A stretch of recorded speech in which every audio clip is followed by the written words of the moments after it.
Beleza, galera. Agora a gente vai falar de um tema bem interessante, que é coma, tá? Glasgow e morte cerebral. Beleza? Vou pegar aqui para gente trabalhar, então, o conceito de coma. Tá? Vou anotar aí na telinha para gente o conceito de coma. Beleza? Gente, coma basicamente, né, é o rebaixamento neurológico, o rebaixamento no nível de consciência, tá? Como que a gente vai ver isso daí? Geralmente por ausência, tá? De vigília e consciência. Então, se eu pudesse definir o estado de coma, eu definiria como ausência de vigília e ausência de consciência. Beleza? Juntamente a isso, eu devo ter outras questões, que aí vai entrando um pouquinho aqui da escala de Glasgow, beleza? Porque além de ausência de vigília e consciência, eu devo ter também, tá? Ausência de resposta ocular motora, tá? Então, por exemplo, ausência de abertura ocular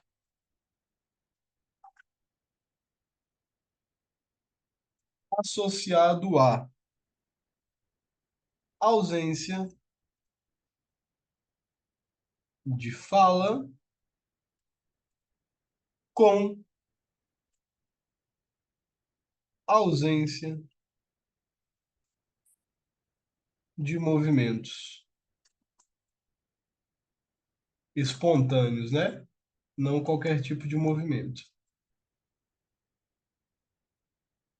Beleza, então, Henrique, você quer me dizer o seguinte: você quer me dizer que quando eu vou trabalhar lá a palavra coma, quando eu vou falar de coma, eu tenho que ter ausência de alguns critérios na hora de avaliar clinicamente o paciente. Então, não tem vigília, não tem consciência, não tem abertura ocular, não tem fala e não tem movimento de origem espontânea ou voluntária.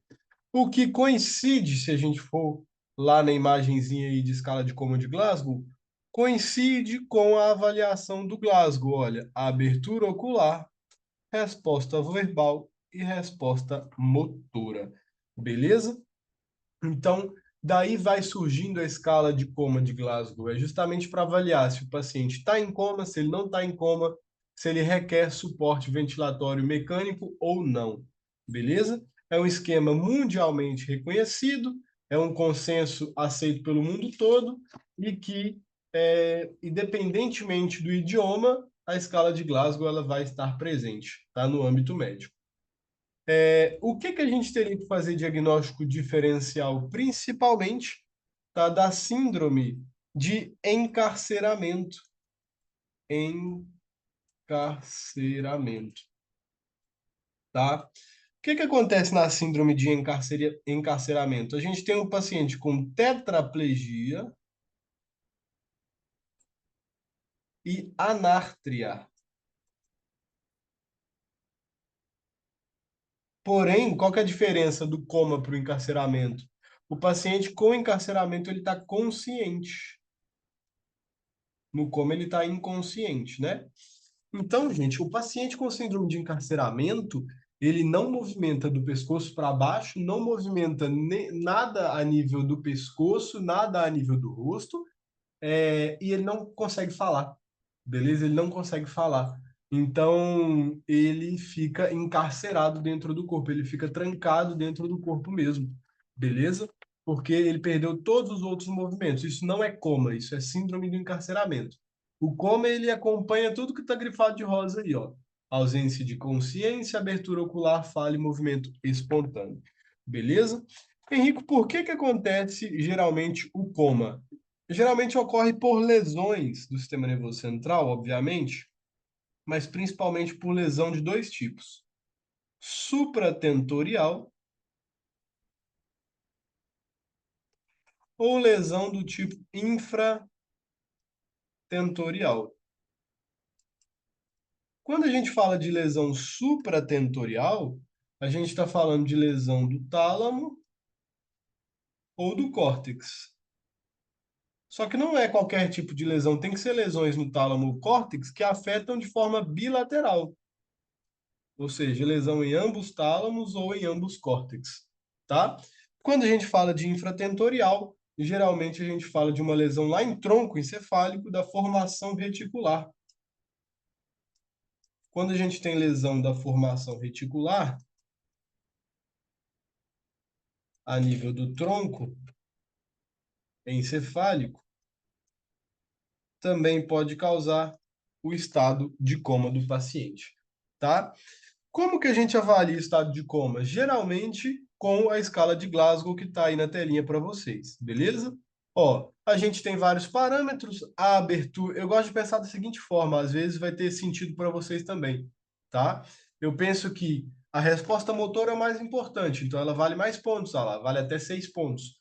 A resposta verbal é o segundo mais importante, totalizando 5 pontos, e a resposta ocular ela vale menos pontos. Então, eu gosto de pensar na pontuação de baixo para cima, motor, verbal e ocular, tá?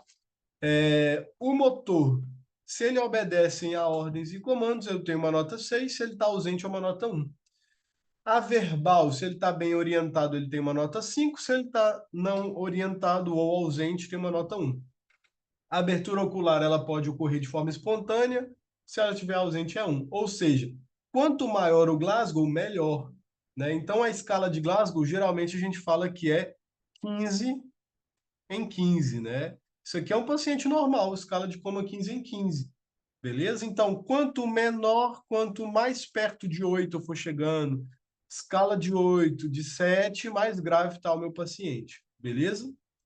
E aí a gente tem um critério, quando a gente fala de escala de coma de Glasgow, que nem sempre é verdade, mas a gente instaura como, que é o seguinte, todo paciente com Glasgow igual ou menor a 8 se indicará intubação orotraqueal, beleza? Então, todo paciente com Glasgow menor a 8 e 8, intubação orotraqueal. Por quê, Henrico? Para proteger, gente, porque a via aérea, porque a língua é um músculo.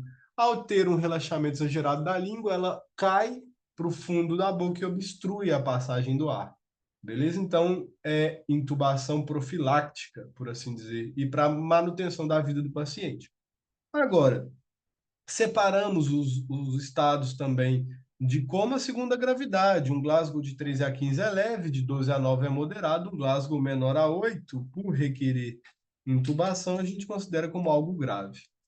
Agora tem algo atualizado, não vai estar na faculdade para vocês, talvez um outro professor um pouco mais atualizado comente, que é a escala de Glasgow P, né? O que é a escala de Glasgow P? Ela avalia agora a resposta pupilar, olha que legal, tá? Se tem resposta pupilar bilateral, eu não vou tirar nenhum ponto. Se tem ausência de resposta pupilar em um olho só, eu vou tirar um ponto. Se não responde nos dois olhos, eu vou tirar um ponto. Então, subtrai-se os pontos quando a gente fala de Glasgow P. Então, vamos supor que eu tenho um paciente. Isso é muito importante, gente. Atualmente, isso é muito importante, independentemente de prova. Você tem um paciente lá que a escala de coma de Glasgow dele está dando 10, beleza, não vou entubar o paciente. Aí você lembra que a escala de Glasgow atualizou para o planeta inteiro, né, que é o Glasgow P. Então, o que que acontece? Se não tiver resposta pupilar bilateral, eu tenho que tirar 2 pontos. Então, o paciente que tinha lá seus 10 pontos na escala de Glasgow, eu vou subtrair agora 2 pontos, ele vai fechar 8 e agora tem critério de intubação orotraqueal. Beleza? Então, olha a importância disso, tá? Da escala de coma de Glasgow P. A gente atualmente chama de Glasgow P, essa nova escala aí. Glasgow P. Beleza? É a escala mais atualizada de todas que a gente tem. Existe uma outra forma de avaliar o coma, não vou colocar aqui para a gente, mas vou anotar para vocês pesquisarem caso queiram, tá? Que é uma outra escala chamada FOR. Beleza? Serve como a escala de Glasgow. Eu posso avaliar o paciente pela escala de Glasgow, pela escala de Glasgow P ou pela escala FOR. Não tem problema nenhum, não. Qual que é o tratamento do coma? O tratamento do coma, gente, é o que a gente está comentando aqui. Primeira coisa, achar a causa, ver se não é transtorno hidroeletrolítico, ver se não é hipoglicemia. Então, controla a glicemia, controla eletrolitos, oxigênio, acesso venoso periférico. oximetria, tá? Se Glasgow é menor a 8, intubação orotraqueal para proteção de via aérea, beleza? Se a glicemia estiver baixa, eu controlo também com tiamina junto com solução glicosada, tá? Porque eu não sei se a causa do coma foi um coma alcoólico, beleza? Então repõe tiamina junto com solução dextrosada e tratar a causa, né? A causa de coma são inúmeras causas, acho que todas as patologias médicas podem causar coma. Então tem que tratar a causa, não tem muito o que fazer. É manutenção e causa. Agora, o que que gera muita confusão, tá? É o conceito de morte cerebral, que é o que a gente vai falar agora. Então a gente falou de coma, vimos a escala de Glasgow e agora a gente vai falar de morte cerebral. Beleza? Só apagar aqui para vocês. Quem quiser copiar e tal, volta um pouquinho no vídeo, dá uma pausa e copia, tá? Vamos falar agora do conceito de morte cerebral, morte encefálica, né? Por que que é importante esse conceito? Porque morte cerebral significa que o paciente pode chegar a ser um potencial doador de órgãos, inclusive. Beleza? Potencial doador. Então vamos lá, morte cerebral. Isso sim é uma pergunta de prova, né? A aula de hoje toda, na verdade. Vamos falar um pouco de morte cerebral. Morte cerebral, gente, a gente precisa inicialmente de três critérios que a gente tem que ter na nossa cabeça e a gente tem que saber. Beleza? Três critérios para a gente falar que o paciente tem morte cerebral, tá? Primeiro, dois exames clínicos, tá? Por médicos diferentes, tá? De preferência, médicos capacitados ou especialistas. Eu vou colocar isso, especialistas. Como quem, Henrico? O intensivista, o neurologista, o neurocirurgião, beleza? Tá? Geralmente médicos especialistas de preferência, tá? Que vão confirmar tanto, aí eu vou colocar aqui para confirmar, eles vão ter que confirmar clinicamente o coma, tá? E a ausência de função do tronco encefálico.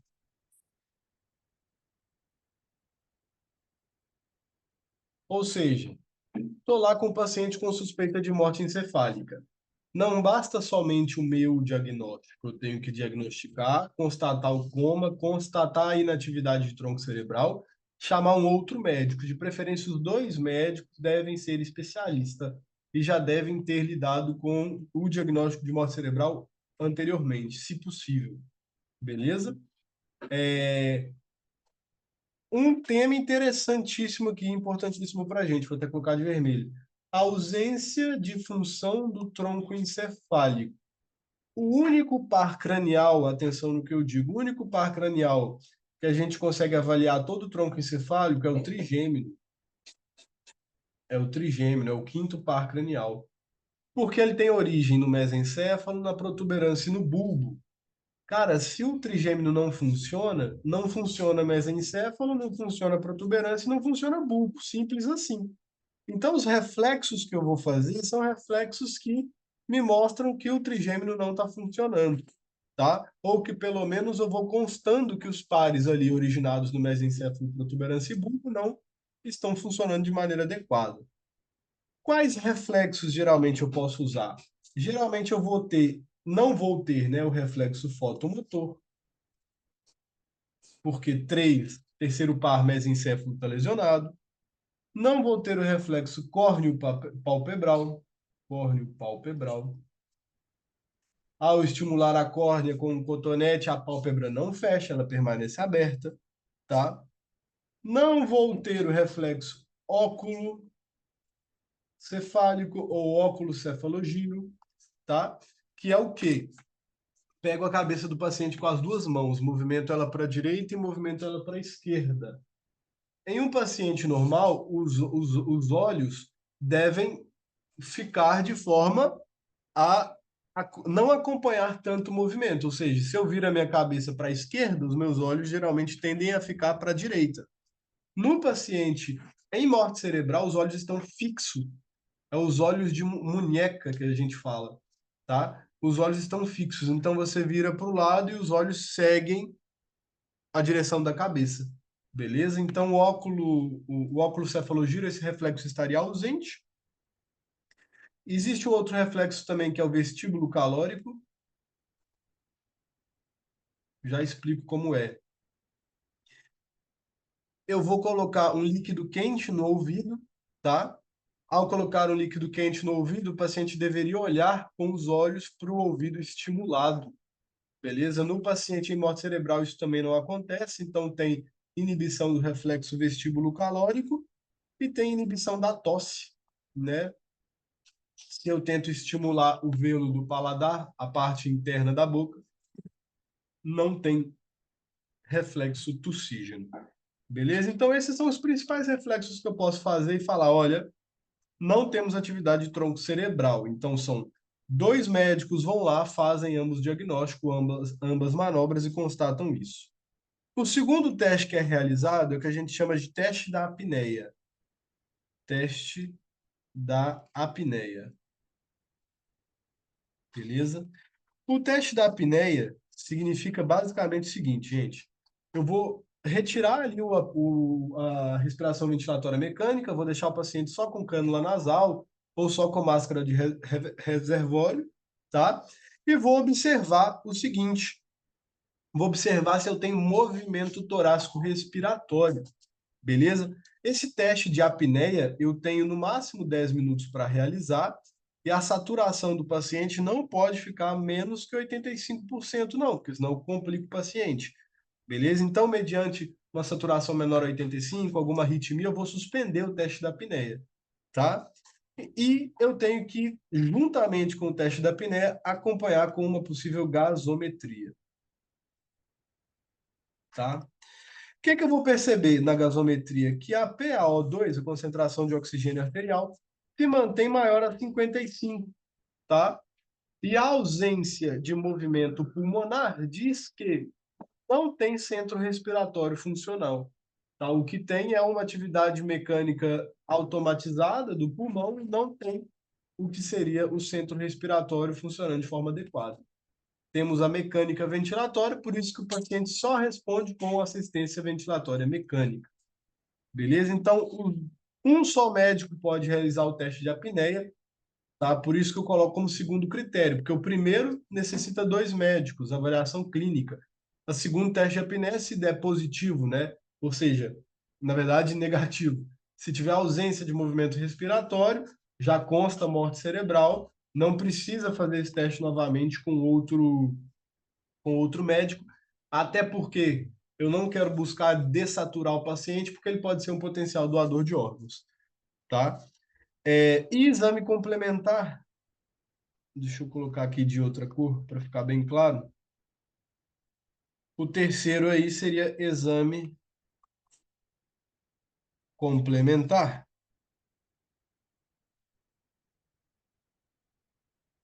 Esse exame complementar, ele tem que comprovar a ausência de perfusão e atividade metabólica cerebral.